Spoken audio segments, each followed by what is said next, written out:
Listo, bueno, pues buenas tardes a todas, a todos que nos están, bueno, pues ya están conectados acá en esta sesión del seminario de pensamiento de lo barroco. Y pues la verdad es que en esta ocasión estamos súper entusiasmados aquí en la Universidad La Salle porque pues tenemos un invitado bastante especial, ¿no? Muy relevante y que bueno, que nos va a venir a hablar sobre temas pues de lo barroco, sobre la vegetalidad y lo neobarroco, ¿no?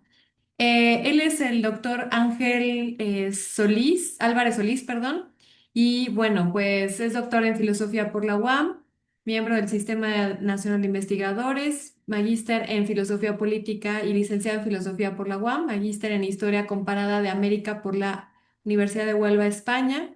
Ha sido profesor e investigador de tiempo completo en el Departamento de Filosofía de la Universidad Iberoamericana. También fue profesor de jornada completa en el CIDE, en el Centro de Investigación y Docencia Económicas, en el Departamento de Escrituras. Y bueno, está muy resumido esta semblanza, pero bueno, actualmente está en el Departamento de Investigación, dirige el Departamento de Investigación el Instituto de Estética en la Universidad Pontificia Católica de Chile. Entonces, bueno, pues desde Santiago está por allá, nos va a platicar sobre este tema. Y bueno, pues lo invitamos por la gran trayectoria que tiene el doctor Ángel y pues esperemos que sea muy fructífera esta presentación. Le quiero agradecer en nombre de la universidad, ¿no? Y de este seminario al doctor Ángel por su participación. Y pues bueno, le cedo el micrófono al doctor Ángel. Pues muchas gracias, Desiree, un agradecimiento también por la invitación, a ti, a Ricardo y a Leonardo por abrir el seminario, también a investigadores de otras latitudes. Y bueno, aunque soy mexicano, como bien señalabas, pues resido en Santiago y yo muy contento de estar con ustedes, de participar en el seminario sobre algunas cuestiones de neobarroco y vegetalidad. Y sobre todo enviarles un saludo desde acá, un frío saludo porque estamos a muy pocos grados. Y saludar también, aprovecho a saludar a las amigas y los amigos que se conectaron desde varias latitudes. Veo por ahí a Martín de Argentina, a Ignacio que está en New Jersey, o a Axel que está en México. Entonces es bonito también, aunque sea por estas instancias, poder encontrarnos y comunicar de lo que uno viene haciendo. Así que pues un saludo desde Santiago.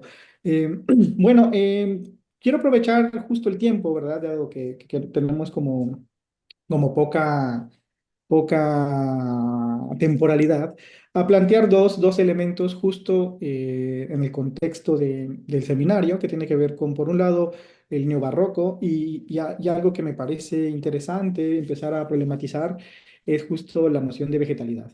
Y aunque es un seminario inscrito desde la filosofía, me interesaría justo ver cómo la literatura neobarroca, y particularmente dos personajes que van a estar acá, que es José Lezama Lima y Marosa Di Giorgio, permiten justo ir problematizando un concepto moderno y filosófico de naturaleza, de tal manera que una de las hipótesis implícitas de esta presentación es que la literatura puede ser o es, mejor dicho, un mejor instrumento de vanguardia filosófica en ocasiones que la propia filosofía. Sé que suena como muy directo esto, para la gente que hace estudios literarios no les sorprenderá, pero para la gente que hace filosofía puede sonar casi hasta ofensivo, ¿no? Pero bueno, esa es la hipótesis fuerte que voy a sostener, de que justo la vanguardia filosófica, la vanguardia conceptual puede provenir del ámbito literario y no necesariamente del filosófico. Para tal fin tengo una presentación que quiero compartir con ustedes. No sé si se alcanza a ver. Sí, sí, se alcanza a ver. Muchas gracias, Desiree. Y entonces lo que voy a ir haciendo es ir leyendo, porque preparé un texto breve para la ocasión, comentando lo que preparé y ir mostrando algunos materiales sobre los cuales, sobre todo citas, sobre los cuales me quiero anclar. Entonces, para comenzar, quizás sea bueno partir de una definición ostensiva, ¿verdad?, sobre vegetalidad. Y bueno, ¿qué entiendo yo por vegetalidad de entrada? Pues una operación crítica de la escritura neobarroca que sirve para politizar la relación entre letra, imagen y naturaleza. ¿Mm? Como operación crítica, la vegetalidad pone en crisis epistemológica los procesos normativos de la mímesis occidental, traza los límites estéticos y políticos a las formas europeas de la representación americana. La aparición de la vegetalidad interrumpe la complicidad del ciclo moderno entre naturaleza, pensamiento y extracción, pues introduce elementos no humanos fuera de las relaciones de dominio representacional. O sea, si esta definición que suena como muy de diccionario, lo que intento ayer postular es como hay algo que en la crítica hoy a la modernidad y que justo como también es un seminario sobre decolonialidad, puede ir pensarse otra vía para hacer crítica a la modernidad latinoamericana que no sea decolonial. Para el neobarroco, entonces, la vegetalidad es resistencia colonizadora y ofensiva sensible, pues la naturaleza americana es un sujeto político, forma subalterna que fue testigo silencioso de la empresa colonizadora y a su vez la compañera de camino que limitó el exterminio total de los pueblos. Como indicó el historiador cubano Levi Marrero y Artiles, hoy un historiador desconocido, ¿verdad? Desde el primer contacto con el colonizador, la vegetación americana fue el aliado más importante para la resistencia. Cito a Marrero, el árbol, era el enemigo que le importunaba ocupar mejores tierras, dice Marrero. La historia de la vegetalidad es la prueba de que, así como las plantas americanas sedujeron a los paladares de los monasterios, las cortes y los imperios europeos durante la colonia, las plantas señoriales, como el chocolate, el tabaco y la caña de azúcar, son el testigo, el vestigio de ese gusto. De la misma manera, por causa de estas especies vegetales, se emprendió el control soberano de las tierras y los cuerpos americanos. De la encomienda indiana al sistema moderno de plantación, de la extracción mineral al colonialismo de datos, la vegetalidad es un testigo permanente que actúa como agente político, pues la vegetalidad es la memoria colonial que recuerda la posibilidad de la libertad imaginativa en contextos de opresión. No es extraño, por lo tanto, que los neobarrocos conciban a la vegetalidad como un espacio de experiencia de desacato y reclamo anárquico, pues la naturaleza no tiene dueños y propietarios, acaso una horda de ladrones ilegítimos. Lo que ven en pantalla es una cita, ¿verdad?, de Lezama Lima, que me parece podemos ir mostrando esta diferencia entre la vegetalidad europea y la vegetalidad americana, ¿no? Nuestros bosques, dice él, no obligan al hombre a perderse. El bosque es para nosotros una serafina en la reminiscencia. Me interesa mucho pensar la metáfora del bosque, precisamente porque el bosque es fundamental en el imaginario occidental desde la Edad Media. Pensemos que la foresta o forest, de donde deriva, ¿verdad?, la palabra bosque, pues tiene una noción jurídica de fondo que tiene que ver con lo que el monarca trazaba como un territorio para la casa y para precisamente su jurisdicción soberana. Entonces, lo que quiero marcar es que la noción de bosque, desde el imaginario occidental y su origen medieval, tiene un fundamento jurídico y por lo tanto tiene una relación con el territorio, ¿no? Y es tan importante esta noción de bosque que fue generando la metáfora de exilio, de prácticamente una especie como de lugar de perdición, a tal grado que, por ejemplo, Ernest Junger en 1940, no, 1932 postulara la noción de emboscadura como la tercera figura que iba a ser importante en el siglo XX, frente a la figura del partisano, la figura del trabajador, dice Junger en su última época, el emboscado, aquel que se refugia en el bosque, va a ser la gran figura del siglo XX y XXI. Bueno, dejando de lado esta versión, que sería para otra ocasión, de la versión occidental del bosque, en Lezama y en otras escritoras y escritores, el bosque no aparece justo como refugio, como lugar para perderse, sino precisamente como lugar precisamente de principio de la vitalidad, del principio inmanente de lo que constituye la vida. Entonces, aunque la mayoría de los neobarrocos remiten en algún momento a la vegetalidad, destaco tres escrituras por el uso privilegiado de esta operación crítica. En primer lugar, el uso alegórico en Fernando Ortiz, que voy a ir comentando. En segundo lugar, el uso gnóstico en Lezama Lima. Y finalmente, el uso erótico en Marosa Di Giorgio. En el primer caso, como es ampliamente conocido, el barroco imperial es la época de predominio de la alegoría. ¿no? Pensemos incluso en el Trauerspiel de Benjamin, ¿no? La alegoría se convierte en la figura principal de la escritura barroca y neobarroca. La alegoría expresa poéticamente un pensamiento por medio de una correspondencia entre elementos imaginarios. La alegoría transmite una verdad oculta o desprestigiada en una fábula o composición narrativa. Se trata, por ende, de la representación concreta de una idea abstracta. En el barroco imperial, la alegoría adoptó varias veces la forma de locución verbal, tomando la figura de un personaje narrativo. Por ejemplo, pensé que, la contracción de yo, pensé que, o creo que, fueron personajes alegóricos que denunciaban el descuido, la ligereza y la torpeza con las que las personas expresan erróneamente sus creencias. ¿No? Pensé que, creo que se volvieron personajes en parte de la tradición del siglo de oro. En contraste, la alegoría en el neobarroco es un signo terrible. Termina por desembocar en una escritura post-simbólica. Precisamente para la escritura neobarroca, la alegoría es una figura clave que sirve para adoptar una posición ética y política con base en la naturaleza americana.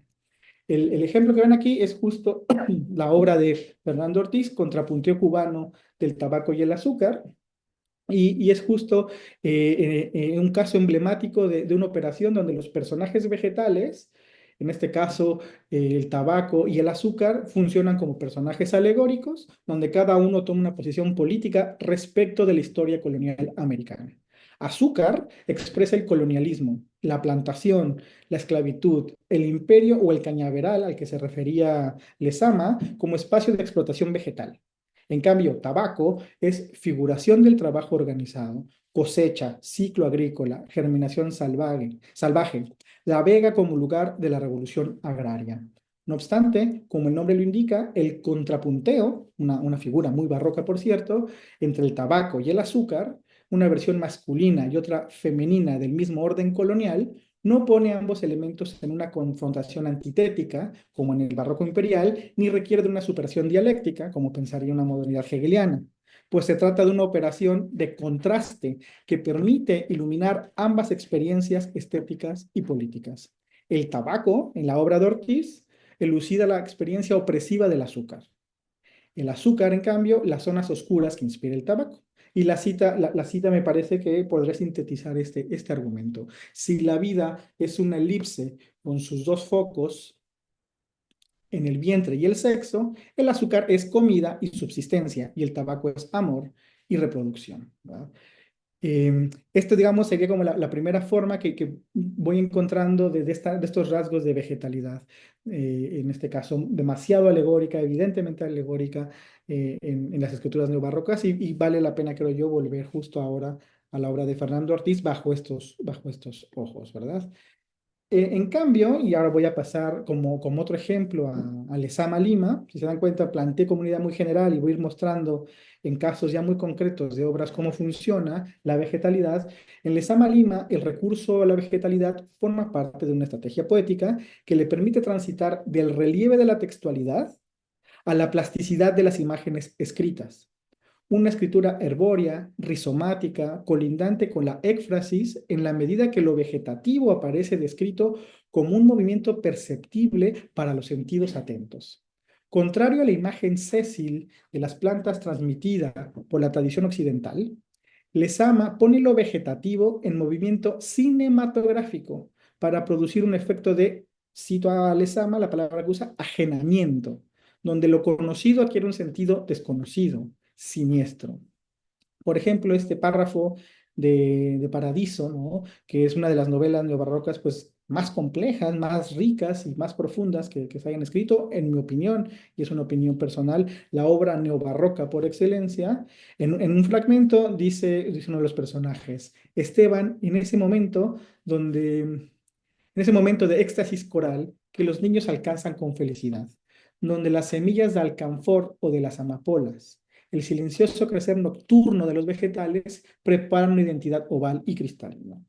Eh, Si han leído la novela de Paradiso, pues recordarán justo que se requiere también de cierta erudición, pero a diferencia de la erudición clásica que demandaba una obra barroca, la erudición que demanda una obra neobarroca como la de Lezama es de conocer vegetales, prácticas chamánicas, hierbas, tipos de animales, vocabulario regional, para disfrutar y comprender con profundidad hermenéutica la obra. Asimismo, entonces, la vegetalidad para Lezama constituye, y esta es la tesis fuerte para mí, la superación filosófica del animismo occidental.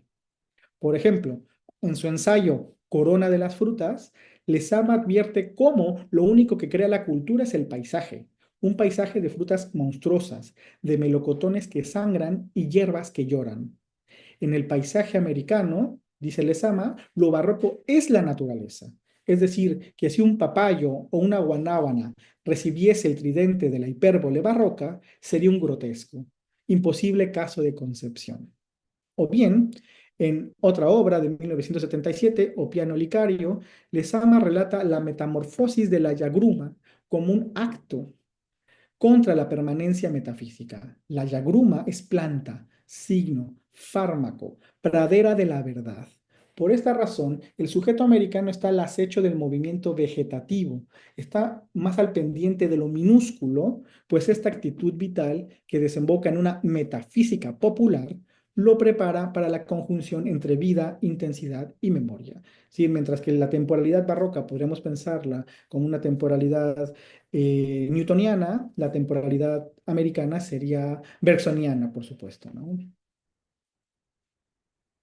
Es más, en otro texto, perdón, de Lezama, en Imagen de América Latina, ya un texto tardío de 1972, es prácticamente el último de sus ensayos, Lezama vuelve a problematizar la relación vegetal entre escritura y pintura para explicitar que la naturaleza no se representa, acaso se muestra, se expone o se devela. Aquí hay un econóstico muy profundo en Lezama. Lo que ustedes ven en pantalla es justo una ilustración que sugerida por el propio Lezama, la edición de la expresión americana del Fondo de Cultura, y también una ilustración que él propuso para la edición de su poesía en Casa de las Américas. Es decir, para él la vegetalidad es parte de ese misterio, ¿verdad? Que subyace entre la escritura y la pintura americana. El fin de esta técnica narrativa con profundas implicaciones filosóficas es destruir la relación entre visión e interpretación a partir de lo vegetal. Dice Lezama, convertir la naturaleza en un tapiz, transitando del ornamento a la exuberancia, de la forma rígida del concepto a la plasticidad de lo sintiente. La naturaleza es para Lezama una pintura cincelada por los dioses escondidos. En efecto, para Lezama existen dos sistemas metafísicos, dos principios cosmológicos que dan origen a las formas sensibles. El principio de generación, la creación de lo diverso, propio de la cultura occidental, y el principio de germinación, la creación de lo semejante, presente en las filosofías populares amerindias. Aunque ambos son constitutivos de un origen común, Lezama opta por la germinación como fundamento del cosmos, debido a que borra, como el paisaje, la frontera entre la percepción del sujeto atento y la manifestación expresiva de una realidad objetiva. El principio de germinación, de origen botánico, es asimilado en la escritura rizomática de Lezama como un instrumento de composición narrativa, en la que el paisaje adviene en un personaje principal, tropo, trama y pulsión de lo vivo. Si el paisaje es germinación narrativa de lo vivo, engendramiento de formas sensibles con propiedades plásticas, es precisamente porque el paisaje es un entorno natural formado por el tiempo humano. O si se prefiere, una mónada postnatural donde quedan inscritas los estratos del tiempo histórico de los pueblos. Hoy pensemos, por ejemplo, Jujuy llamaría esto una cosmotécnica. El paisaje sería evidentemente una cosmotécnica, pero como Lezama no fue publicado en caja negra, pues no lo leemos hoy día, pero Lezama ya podríamos decir que ya tiene esta condición muy, muy, muy fuerte, ¿verdad? Donde lo natural que germina como la fisis griega o como el itzmolini nahua, brota, brota como origen, siembra la palabra y cosecha el comienzo. Por ejemplo, esta poesía, ¿verdad? De Lezama es fundamental en ello. El vegetal consentía en ser escarbado por las uñas de la luz. La copa de los árboles recibió el semen de la luz cognoscente, y los dogmas de la luna brillaron sin pareja.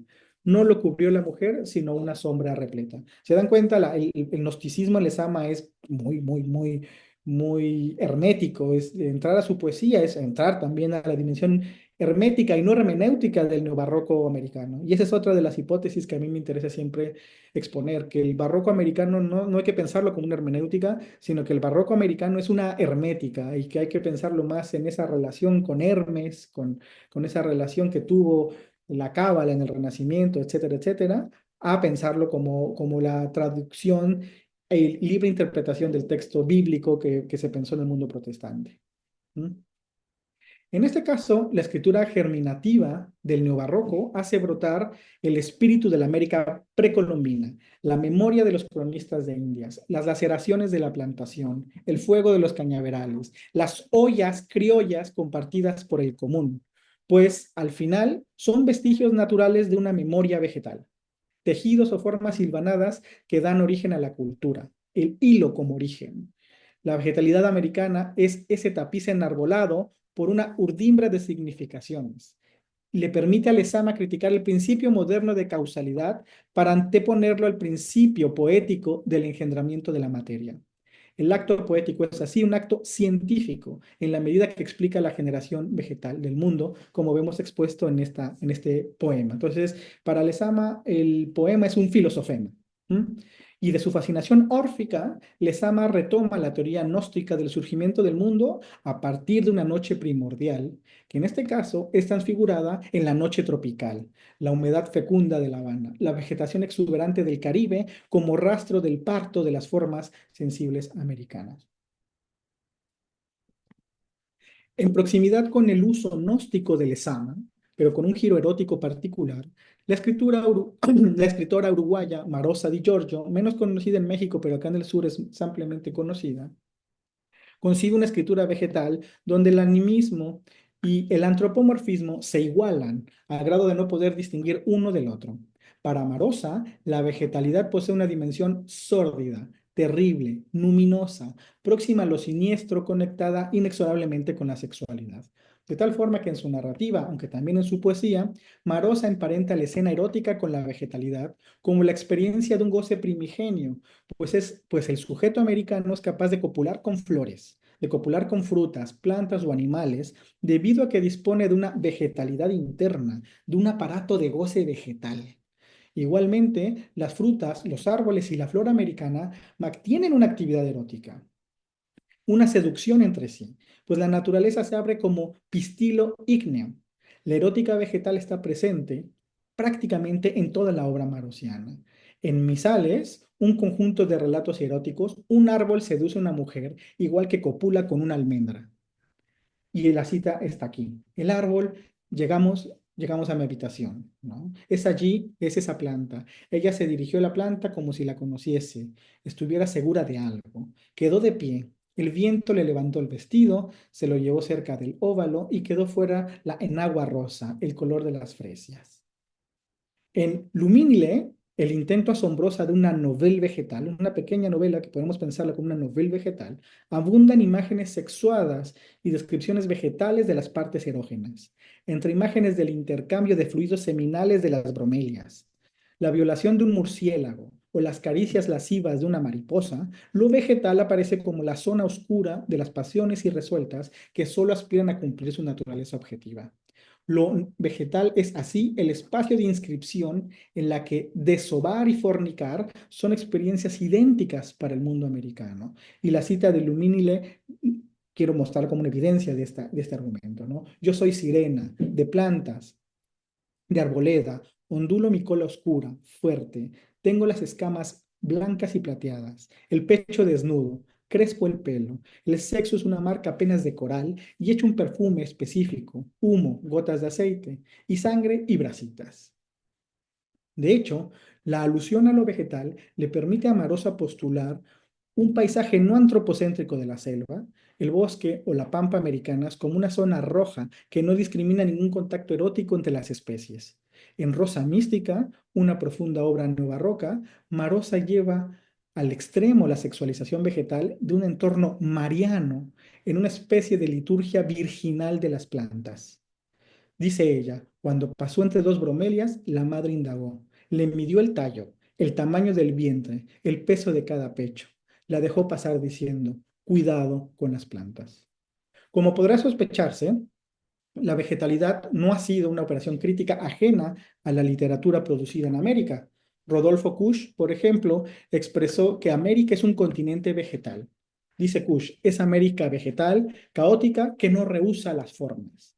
En este sentido, Marosa retomó el tópico ancestral de la América vegetal y construyó su dispositivo erótico de lectura a partir de una incursión fitopoética, pues la eroticidad de las plantas radica en que son exposición exterior que puede ser sexuada como la flor, con tal de acariciar lo que les rodea, la tierra, la humedad, la energía solar, la mirada humana.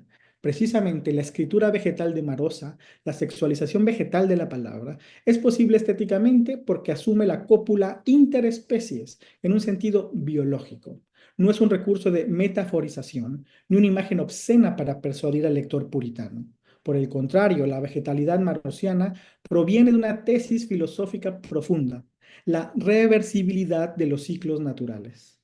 Para Di Giorgio, la naturaleza puede ser revocada, negociada o confinada a su propia voluntad, no porque los humanos tengan poder sobre ella o porque su despliegue orgánico cumple una función antropocéntrica, sino porque el humano, el animal y el vegetal son formas sensibles idénticas, circulares, capaces de compartir la misma lengua. La lengua humana es así, la lengua de los hongos, la lengua de los higos, la lengua de las plantas, la lengua de las flores, porque proviene de la misma matriz, de un único vientre. La vegetación es una figura generativa, una madre, porque en su habitar jardinero es capaz de germinar el mundo.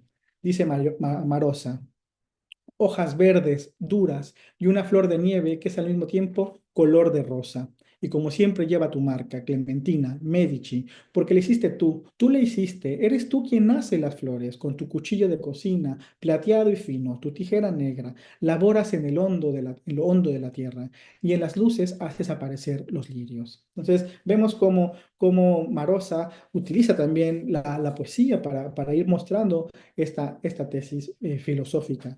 Ahora, para ir cerrando, cabe añadir que Marosa no es novedosa en este punto. Muchas escrituras y escritoras neobarrocas como Cristina Peri Rossi, Clarice Lispector en Brasil, Gioconda Belli, Da Vitale o Eve Uhart recurren a la obscenidad vegetal para relatar la experiencia del goce femenino, pues más que una naturalización de la entraña femenina, estas escritoras transforman cualquier artificio retórico en un proceso de florecimiento, en una gramática herbácea. Igualmente, poetas de la generación más reciente mantienen una deuda con el legado fitopoético del neobarroco, como Victoria Ramírez, Ashley Osulevic y el poemario botánico Ruda de Germán Carrasco, de profunda vinculación mistraliana. No obstante, la escritura vegetal de estas autoras muestra cómo la escritura es un injerto que depende de la exposición solar para alterar el mundo, especialmente del vínculo neobarroco entre literatura y botánica. Por esta razón, cuando Severo Sarduy, en los 80, comenta que el fetiche neobarroco supone una concentración de luz en una parte del cuerpo, esta operación captura la mirada en el texto del mismo modo que una hoja es detectable por su resplandor solar. La escritura vegetal, por lo tanto, es una exuberación y exhibición sensorial, una puesta en escena de un mundo invisible a la mirada masculina, filosófica occidental, para resaltar la dimensión sensitiva de lo existente, que como la erótica vegetal es compatible con una técnica propia del caravallismo. En conclusión, con esto voy cerrando, la fascinación neobarroca por la vegetalidad es posible por el impacto crítico de un tipo de escritura que permite presenciar el tránsito de una inversión afectiva en una descripción natural hacia una imantación del movimiento sinestético de la naturaleza americana. Para el neobarroco, la vegetalidad es la prueba empírica y la evidencia textual que los latinoamericanos no nos confinamos a una sola identidad, sino que, como las plantas, las flores o los hongos, nos extendemos a múltiples mundos, orgánicos, inorgánicos, terrestres y celestiales, para percibir la transparencia de los otros. No es extraño, por lo tanto, que el vocabulario político y botánico europeo haya empleado la noción de colonia, de origen botánico, para referirse al conjunto de plantas que conquistan el espacio. a las plantas saxífragas, que son capaces de romper las piedras y el cemento con sus raíces. Pues la imagen de las plantas colonizadoras, depredadoras, son la proyección de su propia fantasía imperial. En contraste, la vegetalidad barroca transmite la imagen de la libertad originaria porque recupera el recuerdo, quizá perdido u ocultado, del que los americanos somos plantas que se desplazan por terrenos imposibles para la vida y por esta misma razón sobrevivientes del fin del mundo. Gracias. Muchas gracias, doctor Ángel. Bueno, estupendo, estupendo. Ya por aquí ya tenemos varios participantes que ya están aquí la mesa llena y también varios que nos acompañan de manera virtual. Entonces, bueno, vamos a abrir una sesión de preguntas o comentarios. Nada más déjame, veo aquí mi mano.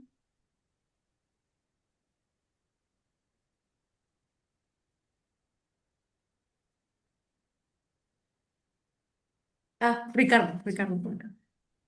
Muchísimas gracias, Ángel. Espero que escuches bien. Eh, Estupenda tu ponencia, como siempre. Siempre es súper original lo que haces e inspirador, ¿no? Para hacer cosas nuevas en filosofía. Yo, más que una pregunta, me gustaría un poco ver si has pensado justo como el contraste que existiría entre el tratamiento de la vegetalidad, como le llamas, en la literatura neobarroca latinoamericana y pienso un poco, por ejemplo, que me hizo pensar tu ponencia en la manera en que la literatura norteamericana o la literatura europea trabaja con el tema de la naturaleza, ¿no? Pensando en Moby Dick, ¿no? O Corazón de las Tinieblas de Joseph Conrad, siempre la naturaleza es aquello que se conquista, ¿no? Entonces, un poco si pudieras hablar de ese contraste. Y lo otro, si esta tesis que planteas también valdría para lo pictórico, ¿no? Cómo desde la pintura en América Latina se trabaja el tema de la vegetalidad respecto a la forma en la que se trabajaría en la pintura europea, ¿no?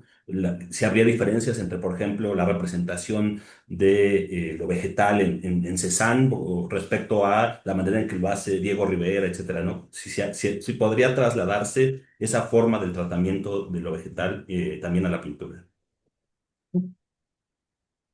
Respondo de inmediato, Desiree. Sí, sí, sí, déjame. Sí. Bien, pues muchas gracias Ricardo por la pregunta. Y una disculpa a todos si leí muy rápido, pero estaba viendo el reloj, entonces no quería extenderme mucho, entonces también quería ir comentando un poco. Bueno, por supuesto, muchas gracias por la pregunta, Ricardo, porque justo puedo puntualizar dos elementos que no están ahí, ¿verdad? Y el primero es que, por supuesto, yo creo que hay una diferencia muy fuerte entre cómo hoy, por ejemplo, la ecocrítica que se hace sobre todo en el mundo anglosajón, pues recupera cierta noción romántica de la naturaleza, donde está, como bien dices, Conrad, pero también puede estar Shelley, puede estar incluso hasta los poemas de finales del siglo XVIII del propio Rousseau, ¿no? Y sus escritos botánicos. Es decir, la naturaleza parece como algo que hay que dominar y por supuesto tiene ese origen cartesiano, ¿no? Pues el humano se presenta como amo y señor de la naturaleza y pues es lo que hace este tipo de literatura, aunque no toda, es o bien construir a la naturaleza como una alteridad, como ese otro que no vamos a poder comprender del todo y que nos domina y por lo tanto tiene este efecto monstruoso, este efecto siniestro, un Heimlich, o Ujú. bien es ese espacio, como en cierta literatura norteamericana, a la T.C. Eliot, esos terrenos vacíos, esa idea de casi de western, donde podemos expandir el mundo humano, porque es una tierra de nadie, ¿no? Entonces es la idea también de la tierra vacía de Eliot. Entonces, por supuesto que frente a la exuberancia, el ornamento cargado que tendría la selva o el bosque americano, que incluso el desierto también tendría este imaginario de cargado, o sea, no es el desierto vacío, aunque en el siglo XIX algunos pensaran que no había nada, ¿no? Justo creo que el contraste es muy profundo porque son dos imaginarios totalmente distintos. Entonces, creo yo, Occidente está descubriendo que su concepto de naturaleza era muy reducido. y por eso están recuperando, como bien dices, también a Melville con Moby Dick y demás, pero sigue siendo una proyección civilizatoria, una fantasía de conquista muy masculina, por cierto. Por eso me interesaba mucho mostrar la idea de Marosa. Y en la pintura, eh, más o menos ocurre lo mismo, ¿no? Sobre todo pienso en la pintura colonial, donde no hay propiamente pintura de paisaje. La pintura de paisaje es una invención decimonónica, una invención también romántica, ¿no? Europea, donde precisamente de lo que se trataba era de mostrar lo sublime, ¿no? Lo sublime, y en cambio el paisaje americano siempre aparece como una especie de decorado, pero en la pintura colonial sobre todo pienso en la pintura cusqueña o incluso en la pintura en Quito, ¿verdad? Eh, lo vegetativo parece como una relación de hermandad, de igualdad entre humanos y otras formas de vida. Entonces, ya no es ese lugar donde el ser humano se reconcilia con su subjetividad, la famosa imagen donde siempre ponen a Helderlin, ¿verdad? Esta pintura de espaldas y demás, sino precisamente es un modo simétrico donde se convive y donde se habita permanentemente. Entonces, yo creo que también hay una diferencia sustantiva. Yo ya no sé si en la pintura de Diego Rivera, por ejemplo, y demás, pero sí tendría su propia autonomía la pintura americana y sobre todo que la naturaleza aparece, insisto, no como un personaje más, sino que la naturaleza es el elemento constitutivo de lo humano. Y por eso utilizo la noción de vegetalidad y no de naturaleza, porque creo que cambia el registro hacia dónde lo vamos orientando.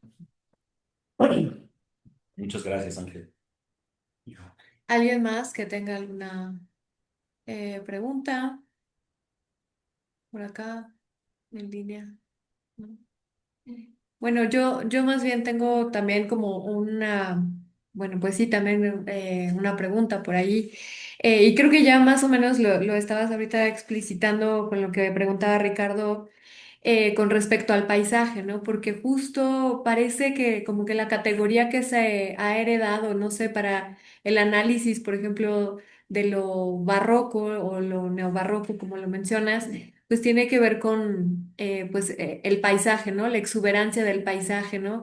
Que de hecho por ahí Lezama Lima también dice que de paisaje tenemos vasta monstruosidad, ¿no? O sea, es decir, y que de a partir de justo de los elementos vegetales y todo lo que existe es que se genera esta cultura y que solo en América Latina, o sea, es decir, es muy particular, ¿no?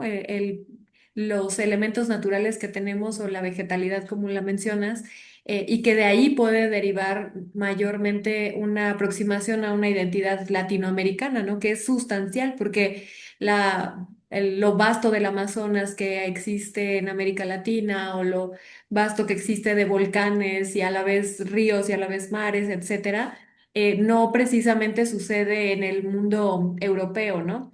Y que entonces esto pues es una, digamos, una contextualización para lo latinoamericano. Entonces, yo más bien nada más como si pudiéramos como puntualizar por qué no nombrarlo paisaje, sino como esto de la vegetalidad, ¿no? O sea, que las implicaciones, pues, incluso epistemológicas y ontológicas, que de hecho, pues, ponen en diferente lugar, porque, bueno, me parece muy interesante que sea esto de vegetalidad, ¿no?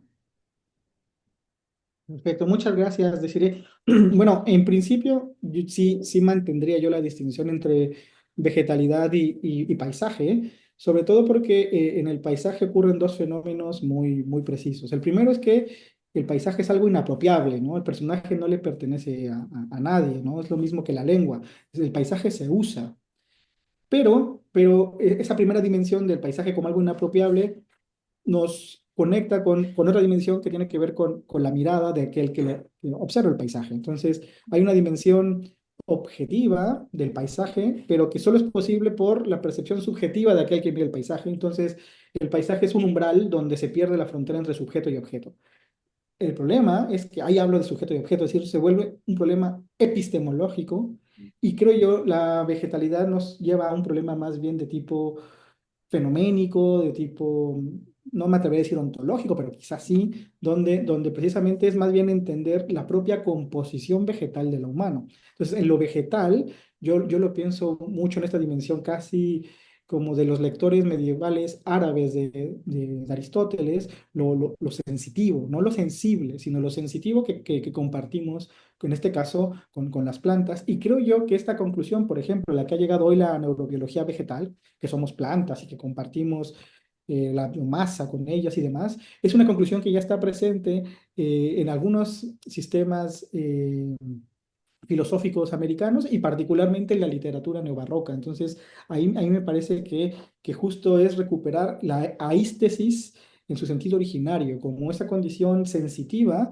con la cual compartimos con las plantas el hecho de respirar, por ejemplo, o con los animales de tener un cuerpo. Entonces, esta dimensión sensitiva para quitar la escala entre lo sensible y lo racional, que fue como un binario muy fuerte en Occidente, lo vegetativo conectaría con esta dimensión maternal, con esta dimensión onírica, sin pasar por la versión decolonial de la Pachamama y demás, ¿no? Sino que tiene que ver con una condición más orgánica, si me permite, e incluso onírica, de cierto inconsciente órfico de provenir de esos lugares plantosos, no de plantas, sino plantosos, ¿no?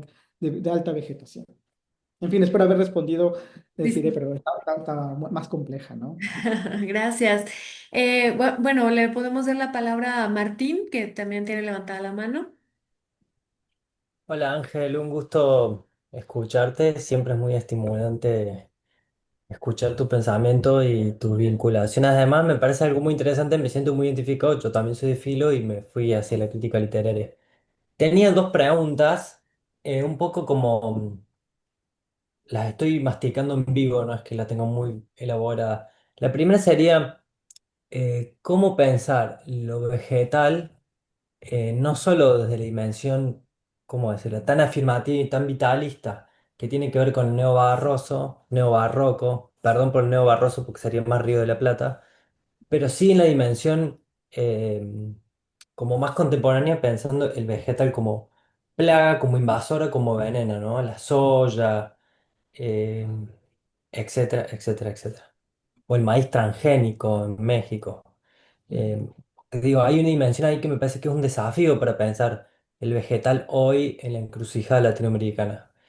Y un poco vinculado a esto, pensaba, ¿qué otros imaginarios habitamos Latinoamérica, en el mundo, en ese archipiélago llamado Latinoamérica, con respecto de lo vegetal, que uno podría decir responde a una filosofía, ¿cómo decirlo? Como a una geografía filosófica que no es estrictamente el Amazonas, ¿no? Y pienso en, vos un poco recién lo dijiste, ¿no? El desierto, o pienso en la frontera norte en México, como, ¿cuál sería la vegetalidad si no pensamos estrictamente, no sé, en el nuevo indigenismo, en el perspectivismo amerindio?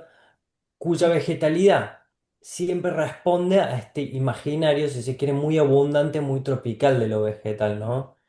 Eh, o recién decías la alta vegetación. ¿Qué pasa cuando la vegetación es, si se quiere, más baja, más seca, o hasta arriesgaría a decir, es más rizomática que la idea de un árbol o un sistema interconectado? O no sé, o pensaba en el micelio, un micelio más seco, ¿no? Em, es algo que también es una conversación que venimos teniendo un poco con vos, Ángel, porque estoy pensando en qué pasa en... Yo estoy trabajando en el archivo botánico del desierto y parece que no coinciden todas estas ontologías tan vitalistas de lo vegetal, que también son parte de nuestros ecosistemas, nuestros biomas. Bueno, esas eran mis consultas y de nuevo te agradezco, empecé súper estimulante escucharte siempre. Muchas gracias, Martín. Siempre haces preguntas bien difíciles, pero además muy ricas para justo intercambiar. Eh, hay dos elementos que también quiero como comentar. Tienes razón en que en el caso de que yo elegí de Lezama y Marosa hay como una pulsión muy vitalista, una impronta afirmativa de lo vegetal. y que hay una dimensión también, una zona oscura de lo vegetal. Y a mí me interesa mucho explorar la zona oscura. De hecho, justo ahora estoy trabajando sobre esta otra parte más oscura, sobre una especie de vegetalismo oscuro o vegetalismo negro, ¿no? Y esta idea es justo para oponerse a una idea también muy en boga ahora eh, del gótico botánico y de las botánicas weird y las noir, es decir, como que también está muy propio en las literaturas justo europeas de recuperar los sauces de Woolworth, o sea, toda esta cosa como de vegetalismo cósmico, cuando lo interesante sería, como bien señalas, la idea de la plaga, la idea de la planta invasora, ¿no? Sobre todo pienso en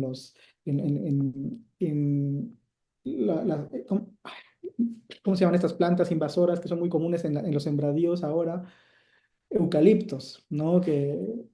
O por ejemplo en México, que seguro llegaste a ver las guirnaldas y todas estas florecitas moradas, que en el fondo son plantas invasoras, ¿no? Que destruyen las plantas endémicas. Entonces, creo yo que por eso me interesa más bien lo gnóstico, la vegetalidad gnóstica, porque lo gnóstico es donde el bien y el mal conviven. Entonces, habría esta dimensión afirmativa, pero también había esta zona oscura, ¿no? Por eso les ama me interesa, porque no solo piensa como las frutas, piensa el cañaveral, cuando se incendia, cuando desaparece. Eso por la parte de que estoy de acuerdo en que habría que pensar la vegetalidad oscura, y justo en eso estoy también encontrando como por dónde ya está esta cuestión. Y la otra, y que me parece fundamental, es que, como bien señalabas, y lo planteaba incluso Desiré, como que hubo todo un momento donde pensamos la vegetalidad en su gran referente, que era la Amazonía, ¿no? Y bueno, Eduardo Viveros de Castro, pues como que también fue como un autor fundamental, o es un autor fundamental, para que cuando pensemos estos temas inmediatamente aparezca la alta vegetalidad, ¿no? Pero justo la que a mí me interesa no es la alta vegetalidad, sino que desde que resido en Chile, más que lo tropical o lo caribeño, me interesa lo que llamaría la infravegetalidad, que sería el desierto. En el desierto es fundamental esta infravegetalidad, porque uno pensaría que no hay nada, y eso es una fantasía yanqui imperial de que el desierto es vacío, cuando pasan un montón de cosas desde el punto de vista ya no solo biológicamente, micelarmente por debajo, sino que también políticamente, ¿no? Entonces, el caso que a mí me sorprende, que justo lo tuve acá al vivir en Chile, es el caso de la ciudad de Copiapó, que es una ciudad que hoy es desierto, que las mineras saquearon y abandonaron, pero que los relatos coloniales eran una estepa y tenía selva. Entonces, ¿cómo pasamos de un territorio que en el siglo XVI era selvático a ahora prácticamente una tierra de nadie, donde hay migrantes, donde está abandonada la ciudad, etcétera, etcétera, donde no hay agua, por supuesto? Entonces, justo ahí eso es lo que me interesa, ¿no? Como que sería más rizomático, por supuesto, porque creo que lo que hay que pensar ahora es la infravegetalidad,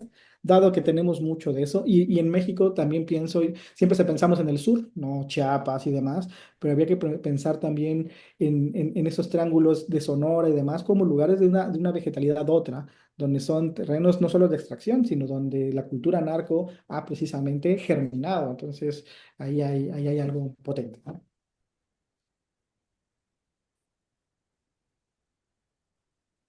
Gracias, Martín. Bien, bueno, muchas gracias. Axel.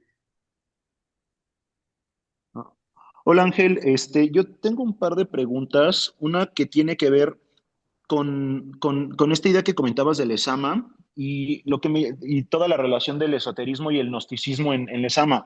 Algo que me llama mucho la atención es que parece que hay una noción una tendencia al panteísmo, y sobre todo un panteísmo de tipo católico, o sea, un panteísmo de tipo católico que, por ejemplo, ya se deduce en el pensamiento jesuita, y que parece que aquí se sigue desarrollando ese pensamiento. Y la otra es que tal vez no te caché bien, pero siento que aquí estás presentando la idea de que hay dos nociones de lo vegetal. Por un lado, la evolución del pensamiento en América Latina de lo vegetal como esto neobarroco, y por otro lado, la continuación de lo vegetal como se empieza a comprender a partir del romanticismo y de la modernidad europea, que tiene que ver principalmente con esta relación del sujeto y el objeto. Entonces, esos son como los planteamientos que tengo, pero que también, pues bueno, me pareció bastante, fuera un poquito fuera del tono más académico, me pareció bastante interesante lo que presentaste. Gracias. Muchas gracias, Axel. Eh, si te parece bien decir, podemos juntar también la pregunta de Valeria, porque Vale, de tengo clase. acuerdo. Sí, sí, Tengo sí, yo clase. lo sé. Entonces, Valeria, ¿te gustas hacer tu pregunta? Sí, muchas gracias. Yo, pues es un poco breve, o sea, este, mencionabas, Ángel, que pues la, la vegetación, sí, ¿no? O sea, ujú, funciona como resistencia y no es apropiable. Pero, o sea, por ejemplo, Eduardo Galeana, en Las Venas Abiertas de América Latina, mencionaba que, o sea, justamente el primer capítulo se llama La pobreza del hombre como resultado de la riqueza de la tierra, ¿no? Entonces, o sea, pues habla como de que básicamente la riqueza del terreno vegetativo, pues condena a las comunidades indígenas, ¿no? A que caigan en un saqueo eh, por parte de Occidente, ¿no? O sea, que este terreno tan rico eh, provoca que el tabaco, el azúcar, el café y principalmente pues el trabajo forzado de las comunidades indígenas, pues, pues sean como la perdición de las mismas comunidades, ¿no? Entonces, o sea, me gustaría saber, pues, o sea, ¿tú qué le responderías a Galeano? mm, perfecto. Muchas gracias, Valeria, también por tu pregunta. Entonces, la respondo en el orden que fueron apareciendo. Bueno, Axel, gracias también. Ahí, digamos, tienes razón en que hay una impronta panteísta. No sé si llamarle jesuita y si tenga que ver con cierto universalismo jesuita, espero que no, pero sí me interesa como que, sostener precisamente más que un panteísmo, un panvegetalismo. Sé que esto no es muy agradable para las conciencias filosóficas puritanas, pero ¿por qué no? Pensar en una especie como de devenir radical, anarco-vegetal, es decir, sí, un panvegetalismo donde prácticamente el único principio constitutivo es el principio de vegetalidad, que tendría que ver con el hecho de que respiramos y que justo hoy día el aire es lo que se está privatizando. Entonces, para pensarlo como en esa correlación, hace 2 semanas se aprobó una ley acá en Chile de que el aire puede ser privado. Entonces, ojo, porque el laboratorio a veces funcionan y se expanden, ¿no? Entonces, que el aire, que esto, si lo planteamos en términos de teoría política, sonaría raro como un bien común, o ni siquiera un bien común, como algo tan etéreo como el aire puede ser privado, bueno, eso indica que hacia allá vamos. Entonces, políticamente sí me atrevería a defender un panvegetalismo, y no sé si eso sea jesuítico o no, pero podría ser que la propia formulación, al utilizar al Lezama y demás, pueda pensarse en eso, pero tengo digamos, porque los jesuitas fueron los grandes inventores de la modernidad en el sentido de la naturaleza como una abstracción. Entonces también hay un problema ahí, ¿no? Porque el pensamiento jesuita era un pensamiento universalista, ¿no? Y al decir universalista era muy localizado en Roma y en lo que se estaba entendiendo. O sea, son los primeros viajeros, para decirlo de esta manera. Son los primeros Humboldt. O sea, Athanasius Kircher es el primer Humboldt que hubo en América. Entonces, por eso tengo mis reparos con el jesuitismo, además de que trabajé con ellos. Y lo segundo, que tiene que ver con la vegetalidad neobarroca, yo creo que hay fases. O sea, cuando Lezama escribió, estaba escribiendo esto en los 50, 60, 70. Entonces, hay que también pensar en esa temporalidad y cómo podemos ahora volver a los textos de Lezama justo en esta clave más vegetalista. De hecho, en su momento pues, se leía esto como una especie de exotismo, orientalismo americano, o sea, como realismo mágico. O sea, tuvo como otras lecturas, y creo que esas son las que habría que empezar a tomar distancia, pensando en que también la oposición entre Europa y América, que ellos mantenían muy fuerte, hoy planetariamente ya no se sostiene. O sea, creo que geofilosóficamente hemos devenido no en un mundo global ni nada de esas cosas, sino en justo la condición planetaria, que es la condición donde todo está conectado con todo, ¿no? Y esa es como la gran forma que tendría ahora el pensamiento latinoamericano de pensarse, en su condición planetaria, técnica, cibernética, pero bueno, esa ya es otra discusión.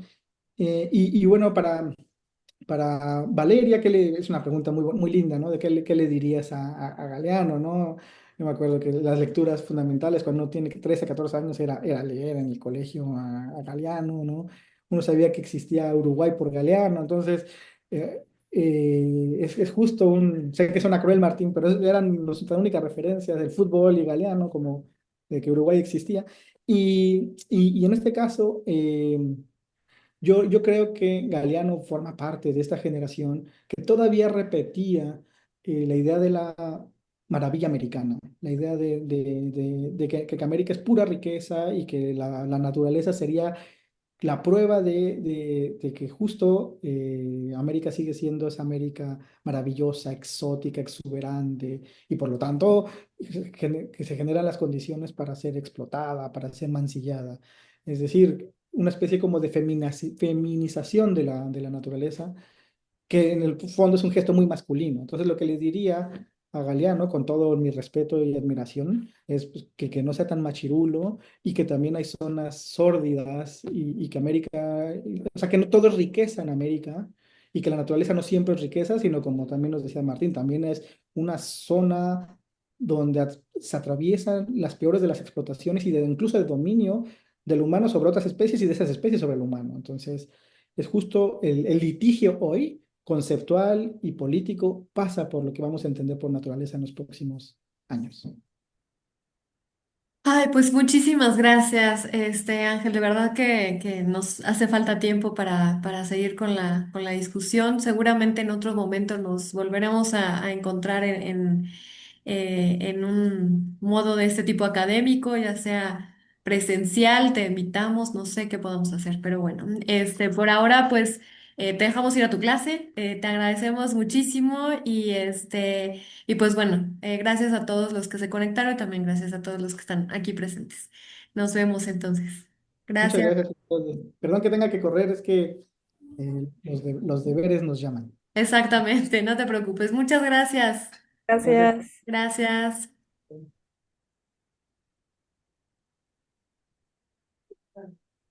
Gracias.